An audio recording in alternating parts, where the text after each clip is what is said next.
Hello Satish గారు నమస్తే అండి. నా పేరు జయ అండి. నేను సుమన్ టీవీ అందమైన జీవితం ప్రోగ్రామ్ నుంచి కాల్ చేస్తూ ఉన్నాను. నాతో పాటు డాక్టర్ కళ్యాణ్ చక్రవర్తి గారు కూడా ఉన్నారు. మీతో ఒక చిన్న విషయం మాట్లాడదామని కాల్ చేశామండి. Is it right time? చెప్పండి మేడం, ఏంటి ప్రాబ్లం? ఒక్క నిమిషం అండి, డాక్టర్ గారు మాట్లాడతారు. బాబు సతీష్ నమస్తే నాన్న. సార్ నమస్తే సార్. రెండు దేశాల మధ్యన యుద్ధం ఎలా అయితే జరుగుతుందో ఆ యుద్ధానికంటే పెద్ద ప్రాబ్లం ఇది. కాసేపు ఓపిక్గా మీరు వినాలి అని మేము ఆశపడుతున్నాము, కోరుకుంటున్నాము. తొందరపడి ఫోన్ కట్ చేయకండి, ఎందుకంటే ఇది ఇంటర్నేషనల్ కాల్.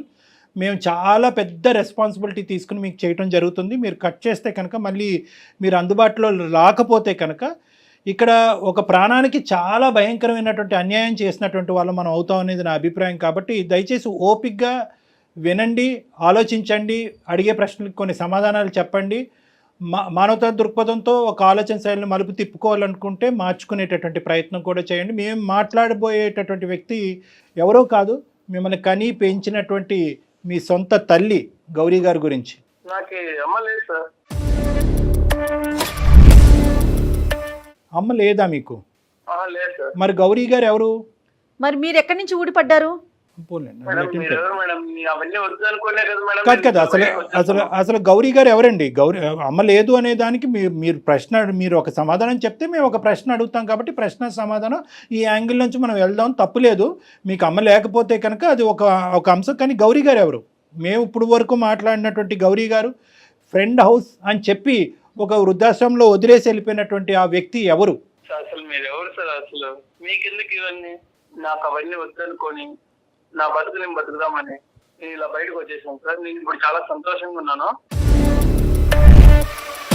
ఏమండి, నేను ఎవరు అని అడిగారు కాబట్టి నేను చెప్తున్నాను. నేను ఒక మనిషిని, ఓకే, మానవత్వం ఉండేటటువంటి ఇద్దరు మనుషులు ఇక్కడ అందమైనటువంటి జీవితంలో ఉన్న కార్యక్రమాల్లో కూర్చుని మానవత్వాన్ని కాపాడేటటువంటి ప్రయత్నంలో ఒక నలుగురికి సహాయపడాలనేటటువంటి ఉద్దేశంతో, ఇంకా మానవత్వాన్ని చంపేయకుండా దాన్ని నరికి పోగులు పెట్టకుండా కాపాడేటటువంటి ప్రయత్నం చేసేటటువంటి ఒక ఆలోచన శైలితో ప్రయత్నం చేసుకుంటూ ముందుకు వస్తున్నాయి ఇద్దరు మనుషులు మేము. మీరు మనిషి అయితే కనుక, మళ్ళీ చెప్తున్నాను, మీరు మనిషి అయితే కనుక ఒక 2 నిమిషాలు కూల్గా కూర్చుని మేము అడిగేటటువంటి 2-3 మాటలకి సమాధానం చెప్పండి చాలు. గౌరీ గారు ఎవరు?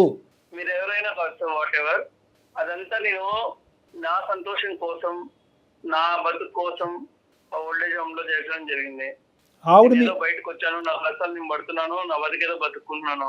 మంచిదే. అమ్మ లేదనుకున్నాను. మీ బ్రతుకు మిమ్మల్ని బతకద్దని ఎవ్వడూ అనలేదు, మీ భవిష్యత్తును చూడొద్దని ఎవరు అనలేదు, మీ సుఖాలు మిమ్మల్ని అనుభవించొద్దని ఎవరు అనలేదు. వినండి, ఒక్క నిమిషం. ఇవన్నీ అనుభవించండి, ఈ సుఖాలన్నీ మీ భవిష్యత్తును నిలబెట్టుకోండి, 1కి 100 కోట్లు సంపాదించండి. దాని గురించి మేము అనట్లేదు. మీ తల్లి మీకు చేసిన అన్యాయం ఏంటి, పాపం ఏంటి? తల్లి నీకు ఏ విధంగా భారమైంది? నాకు వద్దు సార్ ఈ తలనొప్పులు, ఈ బాధ్యతలు. గడుగుడ్డు వద్దు కాదు. జర్మనీ వెళ్ళక ముందు వదిలేకపోయావా మీ తల్లిని? వద్దేంటయ్యా, వద్దు. నీ ఇష్టం ఏంటి? అసలు బంధాలను వద్దంట కాదు కళ్యాణ్ గారు. అసలు ఆవిడే లేకపోతే తను ఎక్కడి నుంచి వచ్చాడండి? ఈ రోజు జర్మనీలో కూర్చొని ఎలా మాట్లాడగలుగుతున్నాడు? ఏ వయసు అప్పుడు మీ నాన్నగారు చనిపోయారు? ఏం మాట్లాడుతున్నారు మీరు సతీష్ గారు? చిన్నప్పుడే చనిపోయారు. చనిపోయిన తర్వాత ఎవరు చూసుకున్నారు? ఎవరు నిన్ను కాపాడారు? ఎవరు చదివించారు? ఎవరు నీకు గోరుముద్దలు తినిపించారు? ఎవరు నీ ఆలన పాలన చూసుకున్నారు? నీకేమైనా డిమెన్షియా, మెమరీ లాసా? అక్కడ ఇండియాకి వచ్చి ఇప్పుడు ఆమెతో ఉండి ఆమె సేవలు చేసుకుంటూ కూర్చోవాలా సార్? అరే రావద్దురా బాబు, నువ్వు ఇండియా రావద్దు. నిన్నెవడు రమ్మని చెప్పండి? నువ్వు ఇండియా రావద్దు. కానీ ఇక్కడ నీకు ఒక తల్లి అనేటటువంటి ఒక వ్యక్తి ఉంది కదా, ఆవిడ బాగోగులు చూసుకోవాల్సినటువంటి బాధ్యత నీకు ఉంది కదా. ఇంత స్వార్థం నేను ఎక్కడ చూడలేదు నాన్న. ఆవిడ ఒక ఆలన పాలన చూసుకోవాలా? ఆవిడ తిండి తింటుందా? ఆవిడ ఆరోగ్య పరిస్థితులు ఏంటి? ఆవిడ పరిస్థితి ఏంటో తెలుసా? లైన్లో రాజుగారు ఉన్నారు, అతను చెప్తాడు కావాలంటే. ఎంత భయంకరంగా ఉందో ఆవిడ పరిస్థితి. ప్రతిరోజు అంటే నువ్వు వస్తావని చెప్పి విమానంలో ల్యాండ్ అవుతావు, ఆవిడ ఇంటి ముందు ల్యాండ్ అవుతావు అని చెప్పి పెట్టి బేడ సర్దుకుని విమానం ఎక్కించుకుని వెళ్తావని చెప్పి పిచ్చిది వెయిట్ చేస్తుందంట. ఆవిడ మానసిక పరిస్థితి ఎలా ఉందో, నీ తల్లి మానసిక పరిస్థితి నీకు అర్థమవుతుందా? నాకు ఆ బరువు బాధ్యతలు అవన్నీ నాకు వద్దు సార్. నాకు ఆ తలకాయనప్పుడు వద్దు. నేను ఇక్కడ మంచిగా సెటిల్ అవుదామని వచ్చాను. నేను ఇక్కడే మ్యారేజ్ చేసుకుని, ఇక్కడే అమ్మాయిని మ్యారేజ్ చేసుకుని, గ్రీన్ కార్డ్ తీసుకుని ఇక్కడ హ్యాపీగా ఉంటాను. నాకు ఆవిడ వద్దు సార్. వద్దు అని చెప్పడానికి కారణం ఏంటి సతీష్? నిన్ను తిట్టాలనిపించట్లేదు, కొట్టాలనిపిస్తుంది. నిజంగా నేను ఈరోజు నిజంగా ఎప్పుడు నేను ఈ మాట అనలేదు, కొట్టాలని అనిపిస్తుంది. అసలు అతను ఏం మాట్లాడుతున్నాడు? కాన్షియస్ లో అసలు ఉన్నావా? పోనీ ఒక్క అంశం చెప్పు. మీ తల్లి గారి గురించి మొత్తం 21, 22 నువ్వు బీటెక్ చదివి కంప్లీట్ చేసి ఆమె జర్మనీ ఆవిడ ఆస్తులన్నీ అమ్మేసుకుని ఆ డబ్బులతో అక్కడ పారిపోయావు కదా. అప్పటి వరకు మీ తల్లి నీ జీవితంలో చేసినటువంటి ఒక్క ఆవగింజంత అన్యాయం, కష్టం, నష్టం ఏదన్నా ఉంటే నాకు చెప్పు. ఏం చేశారు సార్? కన్నారు, ఆయన చనిపోయారు. ఎవరు ఆయన? డబ్బులతో మీ నాన్న? ఆయన అంటే ఆయన ఏంటయ్యా? ఏం మాట్లాడుతున్నావు నువ్వు? వెళ్ళిపోయారు కదా సార్. చనిపోయారు. వెళ్ళిపోయారు సార్. అయితే వదిలేసి వెళ్ళిపోయారు. వెళ్ళిపోయారు. ఆ తర్వాత మీ అమ్మ వెళ్ళి ఇంకో 2 పెళ్లిళ్ళు చేసుకుందా? ఆమె ఏమి వదిలేయలేదు కదా నిన్ను.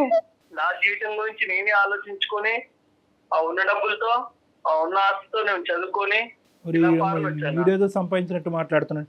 అలా కాదయ్యా, మీ అమ్మ పడినటువంటి కష్టం ద్వారా వచ్చినటువంటి పైసాతో నువ్వు చదువుకున్నావు కదా. ఎందుకు నీ బ్యాక్గ్రౌండ్ ఎందుకు మర్చిపోతున్నావు? నీకేమైనా మెంటల్ ప్రాబ్లం ఉందా? డిమెన్షియా ఉందా? మరుపు ఉందా? ఎందుకంటే నార్మల్ స్థాయిలో ఉండేటటువంటి చదువుకున్నటువంటి చదువు అసలు ఆ సందర్భం, తల్లి కొడుకుల ప్రేమకి చదువు అనేటటువంటిది ఆ సందర్భం. కానీ నువ్వు చదువుకున్నావు. ఎంత బాధలు పడుతూ నేను ఈ స్థాయి వరకు తీసుకొచ్చింది. ప్రతి అంశం చూసిన తర్వాత ఇంత నువ్వు కఠినంగా మాట్లాడుతున్నావు అంటే కనుక అసలు నీ మైండ్ ఉందా పోయిందని నాకు డౌట్గా ఉంది. ఎందుకు నాన్న? ఇప్పుడు నువ్వు గ్రీన్ కార్డ్ కావాల్సినటువంటి ఒక అమ్మాయిని పెళ్లి చేసుకుని అక్కడే సెటిల్ అవుతాను అంటున్నావు. అంటే గ్రీన్ కార్డ్ గురించే చేసుకుంటావా, లేదంటే ఒక బంధం గురించి చేసుకుంటావా? బంధాలు ఈ బంధాలు వద్దు కానీ ఆ బంధాలు కావాలా నీకు? నీకు పెళ్లి కావాలి, భార్య కావాలి, పిల్లలు కావాలి, మరి నీకు తల్లి వద్దా? ఏ విధంగా నీ తల్లి బరువు అయింది? ఏ విధంగా నీ తల్లి నీకు అన్యాయం చేసింది నీ జీవితంలో? ఒక్క మాట నాకు చెప్పినన్నా. నిన్ను తిడితే కనుక ఫోన్ పెట్టేస్తావు అని భయంతో ఇంకా తిట్టలేకపోతున్నాను. నువ్వు తిడితే కనుక నువ్వు ఫోన్ పెట్టేస్తావు. ఫోన్ పెట్టేస్తే కనుక నువ్వు నాకు దొరకవు. నాకు దొరకకపోతే ప్రపంచంలో ఎవరికి దొరకవు. ఆవిడ జీవితాంతం అలా పెట్టి సర్దుకుని మేకప్ వేసుకుని ఆవిడ చీర బొట్టు పెట్టుకుని అలా కూర్చుని నువ్వు వస్తావు వెయిట్ చేస్తూ ఆవిడ పిచ్చిదైపోద్ది. కళ్యాణ్ గారు, మీరు ఒక మంచి పని ఏంటో చేశారు చెప్పనండి. ఆవిడ అమ్మ మీరు లైన్లో ఉండమాకండి, అతనితో మేమే మాట్లాడతామని. ఆ తల్లి వినిందంటే గుండె పగిలిపోయేదండి ఈ పాటికి. అతను మాట్లాడే మాటలకి. రాజుగారు, అప్పుడప్పుడు ఇతను మేము మాట్లాడితే ఇతను నమ్మట్లేదు. ఒక్కసారి మీ వర్డ్స్లో ఆవిడ ఎంత భయంకరమైనటువంటి పద్ధతి. ఏమండి ఒక్క నిమిషం సతీష్ గారు. రాజు గారు ఒక ఎన్జిఓ ఆర్గనైజేషన్ నుంచి వచ్చినటువంటి ఒక పెద్ద మనిషి, ఒక మానవతా దృక్పథం ఉండేటటువంటి ఒక సంఘ సేవకుడు. అతను ఏంటంటే ఆ వృద్ధాశ్రమంలో చాలా మందిని చూశాడు. కానీ అందరికంటే భయంకరమైనటువంటి పొజిషన్ ఈవిడ చూసి ఇతను మనసు కరుక్కుమని ఇది బాధ కలిగి అతను ఏం చేశారంటే మీకు ఫోన్ కలిపాడు. మీరేం చేశారు? 2 సార్లు ఫోన్ కట్ చేశారు. యాజ్ యూజువల్ మీకు అలవాటే కదా ఫోన్లు కట్ చేయటం. కట్ చేసి 3వసారి ఎత్తి ఆవిడ నథింగ్ డూయింగ్ అండి అని చెప్పి ఫోన్ మళ్ళీ పెట్టేశారు. ఆవిడ ఎవరో నాకు సంబంధం లేదని పెడతారు. అయినా కానీ ఆ మనిషి అక్కడ వదలలేదు. ఆ మనిషి అక్కడ వదలకుండా ఏం చేశాడంటే కనుక అది మానవత్వం అంటే అండి, అది మనస్తత్వం అంటే, అది ప్రేమ అంటే. లేకపోయినా ఏ సంబంధం లేకుండా ఒక సంబంధాన్ని క్రియేట్ చేసుకున్నారు. మీరేమో వచ్చి ఉండేటటువంటి ఒక తల్లి కొడుకుల బంధాన్ని కాలుకేసి తొక్కేసుకుని ఆయన అప్పుడు పోయాడు కదండి, ఆయన అక్కడ పోయాడు అని చెప్పి చనిపోయినటువంటి మీ తండ్రిని కూడా అవమానించేటటువంటి మానసిక పరిస్థితిలో మీరు ఉన్నారు. ఒక్కసారి అతనితో మాట్లాడండి. మీ అమ్మగారి యొక్క మానసిక, ఇప్పుడు మీ అమ్మగారితో మాట్లాడితే ఎంత విచిత్రమైన పరిస్థితితో తెలుసా? ఏమండి మా అబ్బాయి గురించి అలా మాట్లాడుతున్నారు అందరూ అసహ్యంగా. ఇది తప్పండి. మా అబ్బాయి గురించి ఎవరు అలా మాట్లాడకండి. ఈరోజు కాకపోయినా రేపొద్దున మా అబ్బాయి వచ్చి నన్ను పట్టుకెళ్తాడండి. నేను ఇప్పటికీ కూడా మా అబ్బాయి స్నేహితుడి ఇంట్లో ఉన్నానండి, వృద్ధాశ్రమంలో లేనండి, ఓల్డేజ్ హోమ్లో లేనండి అని చెప్పి ఆవిడ వాదన వినిపిస్తుంది నిన్ను సపోర్ట్ చేసుకుంటూ. ఆవిడ నీ మీద ఉండేటటువంటి ప్రేమ నీకు 1000వ వంతు కూడా లేదు. 1000వ వంతు, 100వ వంతు కూడా, 1000వ వంతు కూడా లేదు. ఏం పుట్టుకయ్యా? ఏం జీవితం ఇది? చదివేసి సుఖాలు అనుభవించి మేడలు కట్టేస్తే సరిపోద్దా? తల్లి ప్రేమను కాలుతో తొక్కేస్తావా? ఒకసారి రాజుగారు మాట్లాడతారు, విను. సతీష్ గారు, ఎందుకండి నాకు ఫోన్ చేసి సార్కి డిస్టర్బ్ చేస్తున్నారు? ఎందుకంటే ఏంటండి పాప ఆమె తల్లి మీ కన్న తల్లే కదా సార్. మీకు ఇప్పుడు ఆమె యొక్క జన్మ ఇచ్చి మీకు అది ఇచ్చి అన్ని పంపిస్తుంటే మీరు ఫోన్ చేస్తుంటే ఫోన్ కట్ చేసుకుంటారు. పాప ఆమె ఎంత ఆవేదన పడుతుందో తెలుస్తుందా? ఏం చెప్పొద్దు కదండి. ఆమె బాధ నాకు ఎంత, మా తల్లి అనుకుని మా దగ్గర పెట్టుకొని చూసుకొని పాపం ఆమె సమస్య పరిష్కారం చేద్దామని నేను వచ్చి పాపం ఆమె దగ్గర 15 రోజుల దగ్గర నేనే పెట్టుకుని ఫోన్ చేసి కట్ చేస్తారు. పాపం ఆమె ఇంకా మీకోసం ఎదురు చూస్తూనే ఉంది సార్. మీరు ఏం సార్ అలా మాట్లాడతారు? మీరు ఆమె పంపిస్తేనే కదా సార్ మీరు వెళ్ళింది అక్కడికి. కష్టపడి పాపం ఆస్తులన్నీ అమ్ముకొని డబ్బులుంటే మీకు పంపించి అక్కడికి ఎందుకు? మీరు మీ జీవితం బాగుండాలనే కదా ఆమె ఆశ. మీరేం ఇలా మాట్లాడతారు? అవసరం లేనట్టు మాట్లాడతారు ఏంటండి? చెప్పండి సార్. ఆవిడ తెచ్చుకొని నేను ఇక్కడైతే పెట్టుకోలేను. సతీష్, నేను ఒకటే మాట చెప్తున్నాను. ఇక్కడ వృద్ధాశ్రమంలో పెట్టేటటువంటి పిల్లలు ఎక్కడో ఓల్డేజ్ హోమ్స్లో, మంచి పాష్ ఓల్డేజ్ హోమ్స్ ఉన్నాయి, చాలా ప్రైవేట్ ఓల్డేజ్ హోమ్స్ ఉన్నాయి. అమెరికాలోని ఇలాంటి దేశాల్లో ఉండేటటువంటి చాలామంది, వేరే విదేశాల్లో ఉండేటటువంటి చాలామంది పిల్లలు అక్కడ పెడుతున్నారు.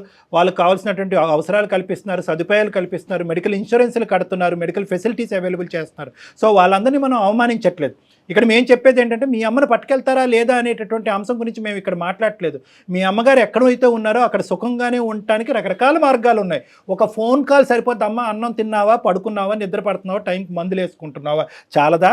ఇప్పుడు ఏదో నిన్ను తీసుకెళ్ళి నీ భుజస్కంధాల మీద పెట్టుకుని మోయవలసినటువంటి తల్లి ప్రేమ అనేటటువంటిది ఏదో ఉంటుందో తల్లి కొడుకుల మధ్యన ప్రేమ, అది ఇచ్చి పుచ్చుకోమంటున్నావు అయ్యా బాబు, నువ్వు ఎక్కడ దొరికావు మాకు? దానికి బరువు ఏంటి? మీ అమ్మ ఏదో ఆటోమేటిక్గా అక్కడి నుంచి వచ్చి ఒక సముద్రంలోంచి వచ్చేసో లేదంటే విమానం నుంచి వచ్చేసో నీ పక్కనకు వచ్చి ఉంటాను అనే అంత ఫీల్ అవుతున్నావు ఏంటి నువ్వు? నాకు అర్థం కావట్లేదు. 3 ఏళ్ళు అయింది కదా, మీకు అమ్మని చూడాలని అనిపించట్లేదా? చూడటం పక్కన పెట్టండి మేడం, ఫోన్ ఎత్తే చాలు. కనీసం మాట్లాడాలని కానీ చూడాలని కానీ. డాక్టర్గా నా దిక్కు తోచినటువంటి పరిస్థితి, ఎందుకంటే నిన్ను తిట్టలేను, కొట్టలేను, ఎందుకంటే ఎదురుగుంటా లేవు, ఎక్కడో దేశాల్లో ఉన్నావు. కొడితే తిట్టే నీకు కోపం వస్తుంది, నువ్వు ఫోన్ కట్ చేస్తావు. ఫోన్ కట్ చేస్తే కనుక ఎవరు బాధితులు? మేం కాదు బాధితులు, ఆవిడ బాధితురాలు. నేను ఇప్పటికీ కూడా ఒకే పాయింట్ నాకు అర్థం, నీ మీద కోపం వస్తుంది, నువ్వు ఎక్కడి నుంచి ఊడిపడ్డావు, నువ్వు ఎవరికన్నారు, తల్లిని అలా మాట్లాడతావేంటి, తండ్రిని అలా మాట్లాడతావేంటి అని ఇలా రకరకాలు అన్నా కూడా ఏదో ఒక కలత నీ మనసు లోపల ఉంది అనేది నాకు అనిపిస్తుంది. ఏం జరుగుతుంది ఇక్కడ సతీష్? నీ మనసు మార్చడానికి నేను ఎటువంటి ప్రయత్నం చేయాలి? జర్మనీ రమ్మంటావా? వస్తా. ఏం సతీష్ చెప్పు నాన్న, ఏంటి అసలు నీ మనసులో ఏంటి? చిన్నప్పటి నుంచి నువ్వు ఎదిగినటువంటి విధానం, పద్ధతులు అవి చెప్పు, ఏమైంది? నాకు ఏం చేయాలో అర్థం కావట్లేదు సార్. చిన్నప్పటి నుంచి అన్ని బాధలు, అన్ని కష్టాలు, ఏం చేయాలన్నా ఎవరు సపోర్ట్ ఉండేటోళ్ళు కాదు. కానీ అమ్మాయి కదా నాన్న నీ గురించి కష్టపడింది, మరి ఆ అమ్మనే ఎప్పుడు నో అంటున్నావు ఏంటి? నాకు అర్థం కావట్లేదు ఈ డైలమా. ఆవిడని చూస్తే నాకు బాధ వేస్తుంది సార్. అమ్మని చూస్తే నీకు బాధగా ఉందా? నేను చాలా కష్టాల్లో పుట్టి పెరిగాను సార్ నేను. అవును అవును, అమ్మ నువ్వు ఇద్దరు అన్ని నాకు నేనే చూసుకున్నాను. అమ్మని ఏమన్నా అడిగినా అమ్మ దగ్గర ఏమి ఉండేది కాదు. కాలేజ్ ఫీజు అవి మాత్రం అటు ఇటు అడ్జస్ట్ చేసేది, కానీ చాలా కష్టపడేది సార్. కానీ ఇప్పుడు నువ్వు అంటే నాకు ఇదంతా అర్థం అవుతుందని, కానీ ఇప్పుడు అమ్మ మొహం చూస్తే నీ ఎందుకు నువ్వు అంత ఇది ధిక్కరిస్తున్నావు? ఎందుకు అమ్మ మొహం చూడకూడదు అనుకుంటున్నావు? అమ్మ మాట వినకూడదు అనుకుంటున్నావు? అమ్మ మొహం చూస్తే నేను ఉండలేను సార్. ఆ జ్ఞాపకాలన్నీ మొత్తం నా కళ్ళ ముందే ఉంటాయి సార్. నేను దాన్ని ఏ పని చేయలేకపోతాను వింటే. అమ్మని చూస్తే అవన్నీ గుర్తొస్తున్నాయి కాబట్టి ఆ పాత జ్ఞాపకాలు మూసేయటానికి ఏకైక మార్గాన్ని నువ్వు ఎంచుకున్న మార్గం ఏంటంటే తల్లే లేదు అని అనుకోవటం, అంతేనా? అంతే సార్. లాస్ట్ కి నేను మొదలేదు సార్. నేను బంధుత్వాలు మొదలేదు అవ్వాలి. ఏం లాజిక్ రా దేవుడా. చిన్నప్పటి నుంచి పడ్డది చాలు సార్. నువ్వు పడిన బాధ గురించి బాధపడ్డారా సతీష్? మీతో పాటు అమ్మ బాధపడలేదా? నాకెందుకు ఈ బాధ్యతని మిమ్మల్ని ఎక్కడైనా వదిలించేసుకున్నారా? కానీ నువ్వు చెప్పే లాజిక్ ఒక్కసారి ప్రేక్షకులు అది మ్యాచ్ అంటే అతనికి అది లాజికల్ గా అనిపిస్తుంది. అంటే అతను ఏంటంటే నన్ను at the end of the day నువ్వు ఎంత ఏడ్చి ఎంత జుట్టు పీక్కుని బాధ పెట్టుకుని బట్టలు చింపుకుని ఏడ్చినా కూడా at the end of the day మేము దీనికి పెట్టేటటువంటి పదం స్వార్థం. ఆ స్వార్థం అనేటటువంటిది చిన్న పదం అనుకుంటే కనుక ఇంకా పెద్ద పదం వాడండి డాక్టర్ గారు అని ప్రేక్షకుల్లో ఎవరన్నా కోరుకుంటే, నేనైతే మాత్రం నీకు నచ్చినా నచ్చకపోయినా దాన్ని రాక్షసత్వం అంటాను. రాక్షసుల యొక్క తల్లిదండ్రులను కూడా వాళ్ళు ప్రేమిస్తారేమో, ఇంత ఘోరంగా ఎవరు మాట్లాడరు నాన్న.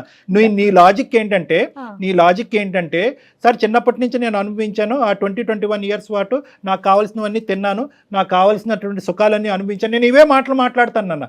ఎందుకంటే కనుక మీ అమ్మ కష్టాన్ని నువ్వు ఇక్కడ ఒక రికగ్నైజ్ చేయకుండా మీ అమ్మ పడినటువంటి కష్టాన్ని అంతా కూడా స్వార్థపూరితంగా వాడేసుకుని నీ తిండికి నీ తిప్పలకి అన్నిటికీ వాడేసుకుని, చదువుకు వాడేసుకుని, అమెరికా వెళ్ళటానికి జర్మనీ వెళ్ళటానికి వాడేసుకుని, ఈరోజు నాకు ఆ పీడకలు ఉన్నాయి, ఆ భయంకరమైనటువంటి జ్ఞాపకాలన్నీ ఉన్నాయి, ఈ జ్ఞాపకాలన్నీ కూడా జీవితాంతం నేను స్మరిస్తూ ఉండలేను, మా అమ్మని చూస్తే ఆ జ్ఞాపకాలు ఇంకా ఎక్కువైపోతాయి, కాబట్టి ఈ జ్ఞాపకాలు ఈ మెమరీస్ నా పాస్ట్ చైల్డ్హుడ్ మెమరీస్ నేను ఫేడ్ అవుట్ చేయాలి అంటే మా అమ్మకు ఒక దండం పెడుతున్నానంటే ఇదే న్యాయం నాన్న? డాక్టర్ గారు అలా గుర్తొస్తా ఉంటుందండి. అదే అంటున్నాడు అమ్మకి అసలు ఉండదు. అమ్మ బాగుండాలంటే పూజ చేయాలమ్మా, ఆవిడ పాదాబంధనం చేసుకుని పూజ చేయాలి. నువ్వు ఒక డిప్రెషన్ లో ఉన్నావు, నీకంటూ ఒక భయంకరమైనటువంటి ఒక మానసిక వేదన, ఒక డిప్రెషన్ చిన్నప్పటి నుంచి బహుశా ఏంటంటే ఆ బాల్యం పోయిందని అనుకుంటున్నావు. తండ్రి లేక నానా అవస్థలన్నీ నేను పడ్డాను కష్టాలని చెప్పి ఈ రోజు మీ అమ్మగారికి గుడ్ బై చెప్తున్నా, కానీ ఒక్కసారి ఆ తల్లి యొక్క వేదన నువ్వు విను. నువ్వు ఇలా మాట్లాడితే కనుక నేను ఈ కుర్చీ నుంచి లేచి వెళ్ళిపోతా. రాజుగారు చెప్పండి సార్. గౌరమ్మ గారికి ఒకసారి ఫోన్ ఇవ్వండి. సతీష్ గౌరమ్మ గారు మాట్లాడుకుంటారు, తల్లి కొడుకులు ఇద్దరు మాట్లాడుకుంటారు. బాబు అమ్మ చెప్పే ఎలా ఉన్నావు? ఎక్కడున్నా ఇన్ని రోజులు అమ్మని గురించి పట్టించుకోకుండా రోజు కల్లోకి వస్తున్నావురా.